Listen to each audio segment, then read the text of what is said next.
கிறிஸ்துவுக்குள் மிகவும் அன்பான தேவ ஜனமே, ஆண்டவராகிய இயேசு கிறிஸ்துவின் இன்ப இனிய நாமத்தில் இயேசுவே என்னோடு பேசுமே என்கிற இந்த தினதான நிகழ்ச்சியின் மூலமாக உங்கள் வீடுகளில் வந்து உங்களை சந்தித்து உங்களோடு பேசுவதில், ஆண்டவருடைய வசனத்தை கொண்டு வருவதில் என் ஆண்டவருக்கு நான் மிகவும் சந்தோஷமாய் இருக்கிறேன்.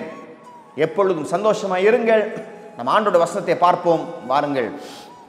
நீதிமொழிகள் 23:4-5 ஆகிய வசனங்கள். ஐஸ்வர்யவானாக வேண்டும் என்று பிரயாசப்படாதே, சுய புத்தியை சாராதே. எதுக்கு பிரயாசப்படக்கூடாது? ஐஸ்வர்யவான் ஆகணும். ஹல்லேலூயா. நம்மளை ஐஸ்வர்யவானாய் மாற்றுவது ஆண்டவர். அதுக்குன்னு அப்படி இப்படி புரட்டி இப்படி புரட்டி அதை செய்யாதே என்று ஆண்டவர் சொல்லுகிறார். உன் சுய புத்தியை சாராதே.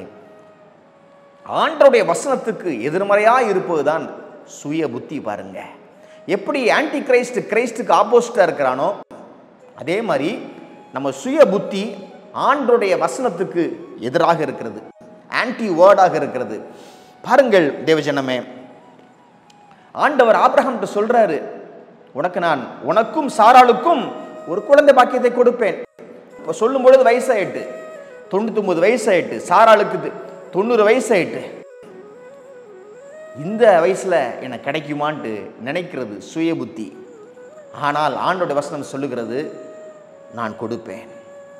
நம் சுய புத்தி நடக்கவே நடக்காதுன்னு எதெல்லாம் நினைக்குதோ அதற்கு மேலாக இருப்பதான் ஆண்டோட வசனம். பாருங்கள், யோவான் பேப்டிஸ்டுடைய பேரண்ட்ஸ், ஹல்லேலூயா, அவருடைய அப்பா ஆசாரிய வேலையை செய்து கொண்டிருக்கும் பொழுது ஒரு தூதன் வந்து சொல்றாரு, உனக்கு உன் மனைவிக்கு ஒரு குழந்தையை நான் கொடுக்க போகிறேன். அவர் நினைக்கிறாரு, எனக்கு வயசாயிட்டு, என் மனைவிக்கு வயசாயிட்டு. ஆண்டவர் சொல்றாரு, இல்லை, உனக்கும் எலிசபெத்துக்கும் நான் ஒரு குழந்தையை கொடுப்பேன் அப்படின்னு சொல்றாரு. ஹல்லேலூயா. எஸ், ஆண்டவரால் கூடாத காரியம் ஒன்றுமில்லை, ஒன்றுமில்லை.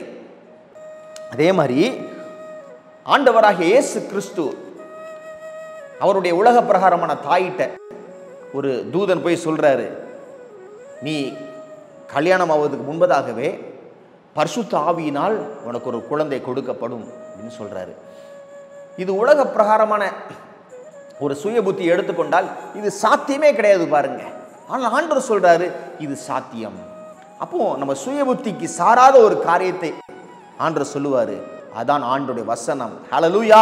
பாருங்கள், லூக்கா 5:5-6. அதற்கு சீமோன், ஐயரே, முழுவதும் நாங்கள் பிரயாசப்பட்டும் ஒன்றும் அகப்படவில்லை, ஆகிலும் உம்முடைய வார்த்தையின்படியே வலையை போடுகிறேன் என்றான்.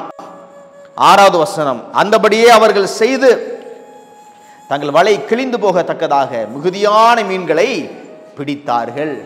உங்க சுய புத்தியை நீங்கள் நாடும் பொழுது நீங்கள் தேடுகிற ஆசீர்வாதம் உங்களை விட்டு பறந்து போகும். பாருங்க, அதான் ஆரம்பத்தில் நான் சொன்ன வசனம் கூறுகிறது.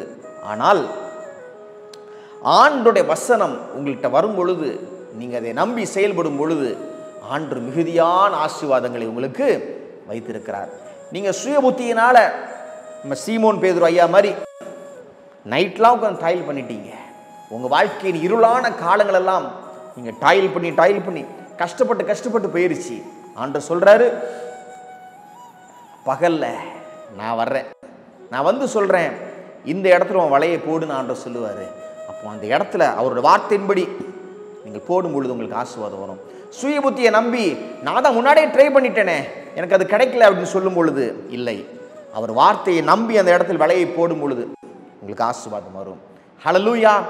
நாம் ஜெபிப்போம். பாருங்க, ஆண்டவரே, எங்க சுய புத்தியை நாங்கள் சார மாட்டோம்ப்பா, உங்களுடைய வசனத்தை நாங்கள் நம்புவோம் ஆண்டவரே, நீங்க சொல்லுவதை அப்படியே நாங்கள் செய்வோம் ஆண்டவரே.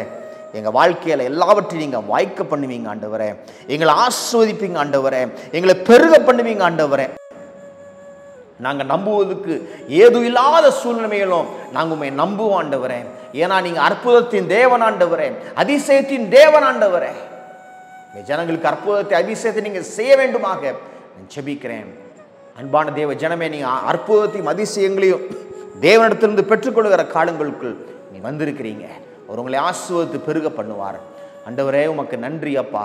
உமக்கு நாங்கள் நன்றி செலுத்தி இந்த ஜெபத்தை எங்கள் அன்பர் இயேசு கிறிஸ்துவின் நல்ல நாமத்தில் ஏறெடுக்கிறோம் எங்கள் வல்ல பிதாவே.